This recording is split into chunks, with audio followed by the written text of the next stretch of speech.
కొత్తగూడెం జిల్లా ఇల్లందు నియోజకవర్గంలో మాజీ ఎమ్మెల్యే ప్రస్తుత భద్రాద్రి కొత్తగూడెం జిల్లా జెడ్పీటీసీ చైర్మన్ కోరం కనకయ్యతో ఇల్లందు నియోజకవర్గ రాజకీయ పరిస్థితిపై ముఖాముఖి నిర్వహించడం జరిగింది. తెలంగాణ రాష్ట్రం ఏర్పడిన తర్వాత ఇల్లందు నియోజకవర్గం అభివృద్ధి చెందుతుందని అనుకున్నాం, కానీ ఎక్కడ వేసిన గొంగడి అక్కడే ఉంది అంటున్నారు కోరం కనకయ్య. ఈయన 2014లో ఇల్లందు నియోజకవర్గం నుండి కాంగ్రెస్ ఎమ్మెల్యే అభ్యర్థిగా గెలుపొంది అనంతరం అప్పుడున్న పరిస్థితుల ప్రభావం వలన నియోజకవర్గ అభివృద్ధి కోసం టీఆర్ఎస్ లో చేరారు. కోరం కనకయ్య గతంలో 2018లో జరిగిన అసెంబ్లీ ఎన్నికల్లో ఓడిపోయి అనంతరం మళ్లీ జెడ్పీటీసీ ఎన్నికల్లో గెలుపొంది భద్రాద్రి కొత్తగూడెం జిల్లాలో జెడ్పీటీసీ చైర్పర్సన్ గా కొనసాగుతున్నారు. ఇప్పుడు మళ్లీ బీఆర్ఎస్ పార్టీని వదిలి కాంగ్రెస్ గూటికి చేరారు. ఇప్పుడు రాబోయే ఎన్నికల్లో ఇల్లందు నియోజకవర్గం నుండి పోటీ చేయుటకు గాంధీ భవన్ కు అప్లికేషన్ చేసుకున్నారు. వీరితో పాటుగా ఈ ఇల్లందు నియోజకవర్గంలో ఎన్నడూ లేని విధంగా 38 అప్లికేషన్లు వచ్చాయి.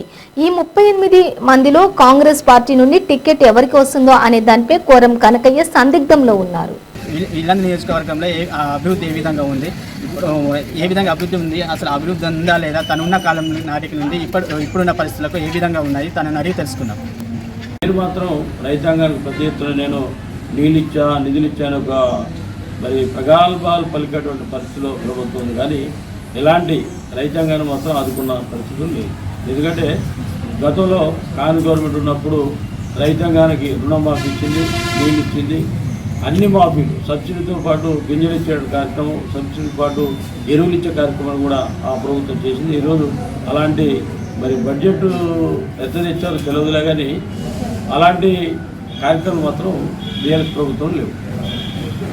ఇంతకుముందు మీరు కాంగ్రెస్ పార్టీ నుండి గెలుపొందారు, కాంగ్రెస్ పార్టీలో కొనసాగుతూ అనంతరం బీఆర్ఎస్ పార్టీకి వెళ్ళారు.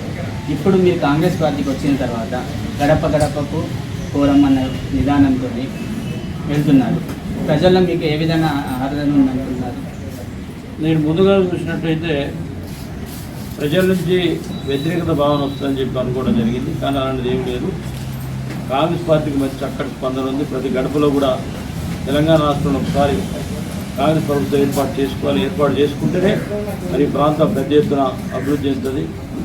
ఈ ప్రాంతంలో బాగా వెనకబడి ప్రాంతం, గిరిజన ప్రాంతం, మెట్ట ప్రాంతాలు కూడా ఎలాంటి ప్రాజెక్టు లేనటువంటి ప్రాంతం, రైతాంగం మరి కూలి మీద ఆధారపడే ప్రాంతంతో పాటు బోడు భూముల మీద ఆధారపడే ప్రాంతాలు కూడా ఈ ప్రాంతంలో గిరిజన కుటుంబాలు ఉన్నాయి. వారందరూ మరి బాగుపడాలంటే తప్పకుండా గిరిజన ప్రాంతం మొత్తం అభివృద్ధి చెందాలంటే కాంగ్రెస్ పార్టీ గెలవాలని ఒక లక్ష్యంతో ఉన్నటువంటి మరి ప్రజల్లో కనపడతా ఉంది.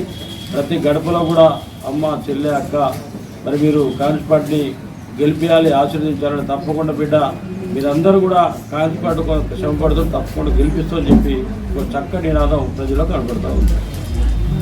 ఇప్పుడు స్థానికంగా ఉన్న బీఆర్ఎస్ పార్టీ ఎమ్మెల్యే ప్రజలకు అందుబాటులో ఉండట్లేరు, వారిపై విమర్శలు వస్తున్నాయి. అది ఏ కారణం వల్ల జరగవచ్చు? ఏం జరుగుతుంది, అసలు నియోజకవర్గంలో ఏం జరుగుతుంది? వారిపైన సొంత పెత్తనం అనే పేరు వస్తుంది. ఈ సొంత పెత్తనం అనే పేరు ఎందుకు వస్తుంది? ప్రజల్లో ఒకసారి ఎమ్మెల్యే కానీ లేకపోతే ఎంపీ మీద చెడు ప్రభావం ఏర్పడదంటే కంటిన్యూగా అదే అవుతుంది. ఎంతమంది మంచి పనులు చేసినా ప్రభుత్వం కూడా అదే పద్ధతిలో ఉంది, అదే దూరంలో ఉంది. నేను ఇంతకుముందే చెప్పాను, ఈ ప్రాంతాన్ని ఏదో ఎంతో కొంత అభివృద్ధి చేద్దామని పోయినటువంటి పరిస్థితుల్లో సీతారామ ప్రాజెక్టుని ఇక్కడ ఈ ప్రాంతంలో శంకుస్థాపన చేసుకోవడం జరిగింది. అది పక్కదో పట్టించిపోయే పరిస్థితి. అలాంటి పరిస్థితిలో తెలంగాణ ప్రభుత్వం ఈ ప్రాంతానికి ఏం మేలు చేస్తుంది, ఏం చేయరు అని ఒక గట్టి దృఢంగా ప్రజలు నమ్ముతున్నారు. మాకు ఏం చేయరు, కాంగ్రెస్ పార్టీ వస్తేనే చేస్తుందని చెప్పి నమ్ముకుంటూ ప్రజలు. బీఆర్ఎస్ పార్టీ నుండి ఎల్లందు నియోజకవర్గానికి ఇప్పటివరకు ఏం అభివృద్ధి జరగలేదంటారా? అంటే రవాణా మాత్రమే జరిగింది. రవాణా జరుగుతూ ఏది అభివృద్ధి జరిగినట్టు కాదు కదా. రైతాంగానికి నీళ్లు కావాలి, మంచి విద్య కావాలి, చక్కటి ప్రాంతంలో ఇక్కడున్న ప్రజలందరూ కూడా నిరుద్యోగ సమస్య తీరాలి ముందుగా. అంటే వాళ్ళు ఇంతకుముందే గతంలో ఎమ్మెల్యే గారు గెలిచే ముందు మరి ఉక్కు ఫ్యాక్టరీ తెస్తానని చెప్పి చెప్పడం జరిగింది, రైలు బండి తెప్పిస్తానని చెప్పడం జరిగింది. అదేవిధంగా ఆర్టీసీ బస్సు అన్నారు, ఆర్టీసీ బస్సు బస్సు లేని ఆర్టీసీ డిపోని ఏర్పాటు చేసుకోవడం జరుగుతుంది. ఇక్కడ ఈరోజు ఓపెనింగ్ చేస్తామని చెప్పి ప్రచారం జరుగుతుంది. అక్కడ బస్సులు లేవు, ఏమి లేవు. తెలంగాణ ప్రభుత్వం పేరుతో ప్రగల్భాలు పలికేటువంటి ఎమ్మెల్యే గారు గతంలో వారు గెలిచినప్పుడు ఉక్కు కర్మాగారం చేస్తాం, రైలు బండి చేస్తామని చెప్పి చెప్పుకొని బస్సు లేని బస్సు డిపోని ఏర్పాటు చేసి ఈరోజు మరి వాళ్ళు ఓపిక కార్యక్రమం పెట్టుకోవడం జరిగింది. ఎంత కూడా ఈ ప్రాంతానికి నష్టం జరిగేటువంటి పరిస్థితి తప్ప ఎలాంటి ఉపయోగం లేదు. మీరు కాంగ్రెస్ పార్టీ నుండి బీఆర్ఎస్ పార్టీకి వెళ్ళారు. బీఆర్ఎస్ పార్టీ నుండి మళ్ళీ కాంగ్రెస్ పార్టీకి రావడానికి గల కారణాలు? ఇప్పుడే చెప్పే కదా, ఈ ప్రాంతాన్ని పెద్ద ఎత్తున అభివృద్ధి చేసుకొని చెప్పి కాంగ్రెస్ పార్టీ మాత్రం జరిగింది. కొద్ది గొప్ప అన్ని గ్రామాల్లో చిన్న చిన్న రోడ్లు ఇచ్చారు తప్ప ఈ ప్రాంతాలు రైతాంగానికి ఉపయోగపడే అభివృద్ధి కోసం అనేసి కాంగ్రెస్ పార్టీ వదిలేసి బీఆర్ఎస్ పార్టీకి వెళ్ళారు. అంటే అభివృద్ధి చేస్తానని చెప్పి ఏది చేయకుండా వదిలేశారంటారా?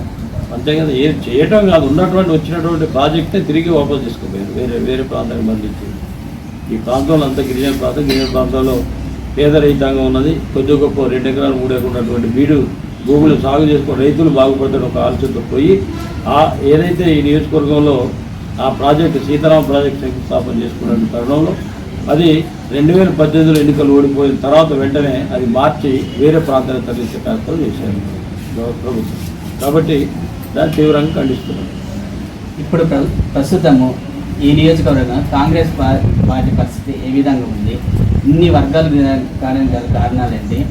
ప్రజెంట్గా ఇదే నియోజకవర్గం నుండి ఎన్నడూ లేనట్టుగా 38 అప్లికేషన్లు వెళ్ళడానికి గల కారణం ఏంటి? ముఖ్యంగా కాంగ్రెస్ పార్టీ విధానం చెప్పాలంటే ఇప్పుడే కాదు, ఎప్పుడు కూడా గ్రూపులతో కూడగట్టుకున్న పార్టీ కాంగ్రెస్ పార్టీ.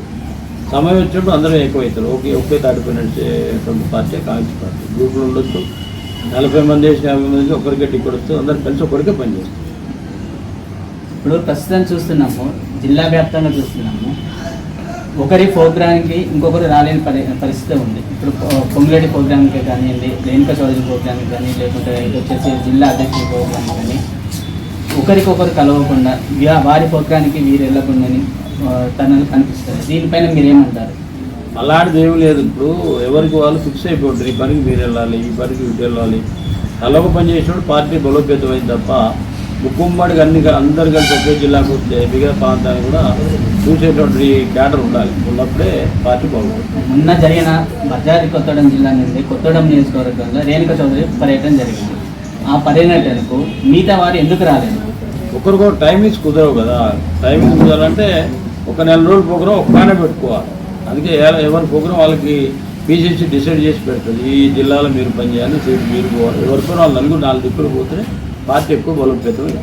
కానీ స్థానికంగా ఉన్న ప్రజలు ఏమనుకుంటున్నారు అంటే వీరు వేరే వర్గం, వీరు వేరే వర్గం కాబట్టి ఇదవుతుంది. అసలే పరిస్థితులు బాగాలేని తరుణం కనబడుతుంది. ఎందుకు అంటే చాలా కాంప్లికేటెడ్ జిల్లాగా మారిన తరుణాలు. ఈ భద్రాద్రి కొత్తగూడెం జిల్లా ఉమ్మడి ఖమ్మం జిల్లా అంటేనే కాంగ్రెస్ పార్టీకి కంచుకోట. ఇలాంటి దాని మీద ఈ విధంగా ఉండడం వల్ల పరిస్థితులు ఏమన్నా మారుతాయేమో అని వారు ఆలోచనలో ఉన్నారు. దీనిపైన మీరు ఏమంటారు? ఈ గ్రూపులు అనేవి ఇవాళ కావు, నెహ్రూ కావాలంటే గ్రూపులు ఉన్నాయి. అయినా సరే ఎన్ని గ్రూపులు ఉన్నా కూడా ఈ జిల్లాలో బీఆర్ఎస్ పార్టీ గెలిచిందా? గెలవలేదు కదా. కాంగ్రెస్ పార్టీ గెలిచింది. గ్రూపులు సమావేశం అన్ని కలుసుకొని పనిచేస్తున్నాయి. అందుకే అంటున్నారు. ఎందుకు అంటే అప్పుడున్న పరిస్థితులు వేరు, ఇప్పుడున్న పరిస్థితులు వేరు. ఇప్పుడున్న పరిస్థితులలో ఎవరు ఎటుపోతుందో, ఎప్పుడు ఎవరు ఏ పార్టీ మారుతారో తెలియని ఈ క్షణంలో ఏం జరుగుతుంది, మళ్ళీ 10 నిమిషాలలో ఏం జరుగుతుందో తెలియని పరిస్థితుల్లో ఇప్పుడు ఇలాంటి మనకు ఇక్కడ ఉన్న పార్టీలోనే ఇలాంటి వర్గాలు ఉండడం వలన పార్టీకి నష్టం జరుగుతుందనే ఆలోచనలో ఉన్నారు. దీనిపైన మీరేమంటారు? పార్టీకి నష్టమే జరగదు. గ్రూపులు ఎంత గ్రూప్ ఉన్నా అంత మేలు జరిగే కార్యక్రమం కాంగ్రెస్ పార్టీ వరకు మాత్రం. మిగతా పార్టీలో గ్రూపుల విషయానికి వచ్చినప్పుడు ఎవరు వాళ్ళు కొట్టుకుంటారు, ఎన్నికల సమయంలో కలిసిపోతారు. ఇప్పుడు ఈ 38 సీట్లను దాఖలు చేసిన దాంట్లో ఒకరికే వస్తుంది. కానీ ఈ 30 మంది వర్గాలు కోర్టు లేకుండా ఎవరికైతే వస్తుందో వారికి అనుకూలంగా పనిచేస్తారా? విషయం ఏంటంటే ప్రజాస్వామ్యం ఉన్నటువంటి అతి గొప్ప పెద్ద పార్టీ కాంగ్రెస్ పార్టీ. కార్యకర్తగా నుంచి నాయకుడి వరకు కూడా అప్లై చేసుకునే అవకాశం ఇచ్చిన పార్టీ కాంగ్రెస్ పార్టీ. మిగతా పార్టీలాగా లాండ్ ఆర్డర్తో ఉన్నది. చిన్నోడు కానీ పెద్దోడు వరకు ప్రతి ఒక్కరు కూడా నామినేషన్ లాగా దాఖలు చేసుకోవచ్చు. సమయాన్ని బట్టి అనుకూలించి విత్డ్రా చేసుకుంటారు. వాళ్ళకి కలిసి పని చేసుకోవాలి. అదృష్టం పరీక్షించుకోవడం తప్ప నాకే టికెట్ వస్తుంది అని ఆలోచనతో అందరూ చేస్తారు. ఎవరికో ఒకరికే వస్తుంది. అయినా సరే గ్రూప్లో కలిపే విధంగా హైకమాండ్ డిసిషన్ తీసుకుంటారు, కలుపుతారు. అందరినీ కలిపి పని చేస్తారు. ఇప్పుడు ఇల్లందు నియోజకవర్గంలో ప్రధాన సమస్య ఏంటి? దానిపైన ఉన్నాయా, అసలు సమస్యలు లేవా? ప్రధాన సమస్య ఉంటే ఆ ప్రధాన సమస్య ఏంటి? సమస్యలు అనేవి ప్రతి ప్రాంతంలో ఉంటాయి. నేను అనేది ఏంటంటే ప్రభుత్వం ఏర్పడిన తర్వాత ఈ జిల్లాలో ఉన్నటువంటి నియోజకవర్గానికి కానీ జిల్లాకు కానీ ఏమి ఇస్తే బాగుపడుతుందో ఒక ఆలోచన ఫస్ట్ చేయాలి. అది బీఆర్ఎస్ పార్టీ చేయలేదు. ఇక్కడ ఈ ప్రాంతం ఎక్కువ ఏజెన్సీ ప్రాంతం. ఈ ప్రాంతంలో బాగా గిరిజనులు ఉన్నటువంటి ప్రాంతం. లంబడికో ఎక్కువ నియోజకవర్గం ఇక్కడ. ఈ ప్రాంతానికి ఏం అవసరం అనేది బాగా ఎక్కువ ఆలోచన చేసినప్పుడు ఏదో ఒక ప్రాజెక్టు కావాలి. ప్రతి మారుమూల ప్రాంతానికి కూడా రైతుకు నీళ్ళు అందించే గొప్ప కార్యక్రమం తీసుకోవాలి. దాంతోపాటు ఈ మాత్రం ఒకే అవకాశం ఉంది నిల్వ నియోజకవర్గంలో.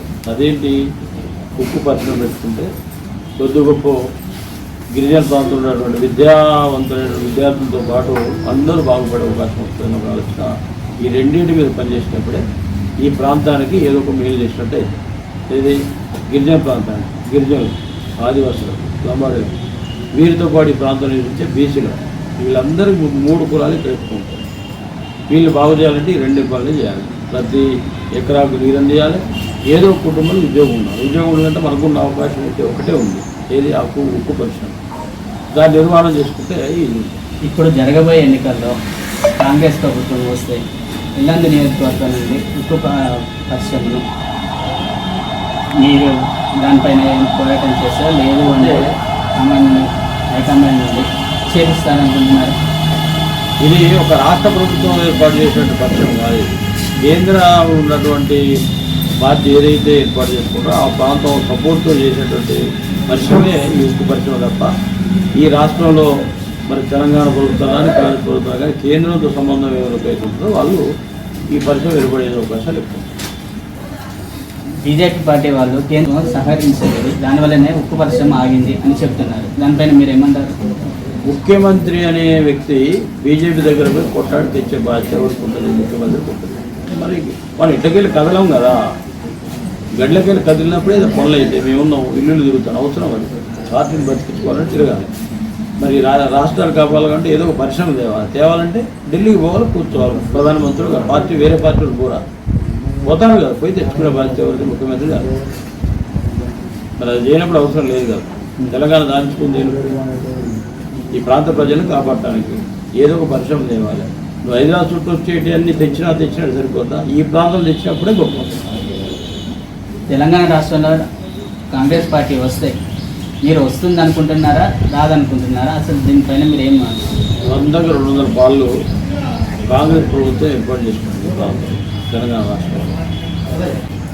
ఇల్లందు అంటే 2014 నుండి ఉమ్మడి రాష్ట్రంలో విడిపోయిన తర్వాత ఇల్లందు నియోజకవర్గం ఏ విధంగా ఏ కోణాల్లో అభివృద్ధి చెందింది, చెందకపోవడానికి గల కారణాలు ఏంటి?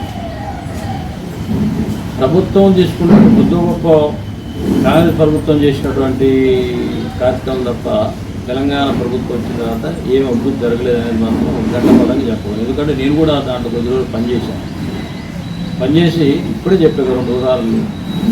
ఒకటి సీతారాం ప్రాజెక్టు అనేది తిరిగి వాపసు పోయి ఉండి గిరిజన ప్రాంతానికి కావాల్సినటువంటి రైతాంగం ఉపయోగపడేటువంటి ఆ ప్రాజెక్టు తీసుకుపోయి ఫార్వర్డ్ ఏరియాకి పంపించారు. సత్తుపల్లి, ఏనుకూరు ఇవన్నీ కూడా గతంలో మరి కాంగ్రెస్ ప్రభుత్వం వెంగళరావు గారి పీరియడ్నే సాగర్ కాలంలో వచ్చేసినాడు. సత్తుపల్లి, ఏనుకూరు చూపించుకోము. మళ్ళీ దీన్ని కూడా అట్టే తీసుకుపోయారు. దానివల్ల మరి ప్రాంత ప్రజలకు నష్టపోయినట్టుగా గిరిజన ప్రజలు, గిరిజన కుటుంబాలు, ఆదివాసీ కుటుంబాలు, ఇతరత్ర కొద్ది గొప్ప ఎకరం భూమి వాళ్ళు కూడా నష్టపోయినట్టే కదా.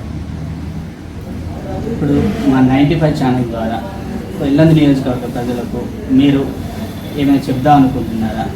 రాబోయే తరంలో ఏ విధంగా ఉంటుంది, భవిష్యత్తు ఏ విధంగా మారబోతుంది, దానిపైన మీరు ఇక్కడున్న స్థానిక ప్రజలకే మేము చెప్తాం. ముఖ్యంగా టీవీ 95 శ్రోతలతో పాటు ఇల్లందు నియోజకవర్గంలో ప్రజలందరూ కూడా ఒకటి విజ్ఞప్తి, తెలంగాణ ప్రాంతంలో తెలంగాణ రాష్ట్రాన్ని మరి గౌరవ సోనియా గాంధీ నాయకత్వంలో ఇవ్వడం జరిగింది. వారిచ్చినట్టు తెలంగాణ మరి దుర్మార్గుల చేతులు పడి ప్రజలందరూ నష్టపోయారు. నష్టం జరగకుండా ఉండాలి, సోనియా గాంధీ నాయకత్వాన్ని బలపరచాలి, సోనియా గాంధీ గారిని గౌరవించాలని తప్పకుండా గౌరవంగా ఉండేటువంటి తెలంగాణ రాష్ట్రాన్ని కాంగ్రెస్ పార్టీ గెలిపించుకునే విధంగా మీరందరూ కూడా ఆశీర్వదించాలని చెప్పి ఈ సందర్భంగా కోరుతా ఉన్నాను. ఇక్కడ జరుగుతున్న పరిణామాలు ఇవి. ఇల్లందు నియోజకవర్గం నుండి కాంగ్రెస్ పార్టీ నుండి 95 న్యూస్ ఛానల్ ద్వారా కాంగ్రెస్ పార్టీ నుండి కోనె కనకయ్య గారికి సీట్లు రావాల్సిందిగా మేము కూడా కోరుకుంటున్నాము. అదే కోణంలో ఇల్లందు నియోజకవర్గ అభివృద్ధి కోసము తను చెప్పిన విధంగా అన్ని విధాలుగా మేలు జరగాలని కోరుకుంటూ రాబోయే రోజుల్లో ఇల్లందు నియోజకవర్గ పరిణామాలు ఏ విధంగా ఉండబోతున్నాయి, ఇంకా 3 నెలల గ్యాప్ ఉన్నది ఎలక్షన్లకు. ఈ 3 నెలల గ్యాప్లో ఏ విధంగా పరిణామాలు మారబోతున్నాయి, ఈ 38 మందిలో సీటు ఎవరికి రాబోతుంది, వచ్చిన తర్వాత కాంగ్రెస్ పార్టీ ఇల్లందు నియోజకవర్గంలో జెండా ఎగరవేస్తుందా, లేదు అంటే దానికి తగ్గట్టుగా ప్రత్యర్థులను ఏ విధంగా ఓడిస్తుంది అనే దానిపైన వేచి చూద్దాం.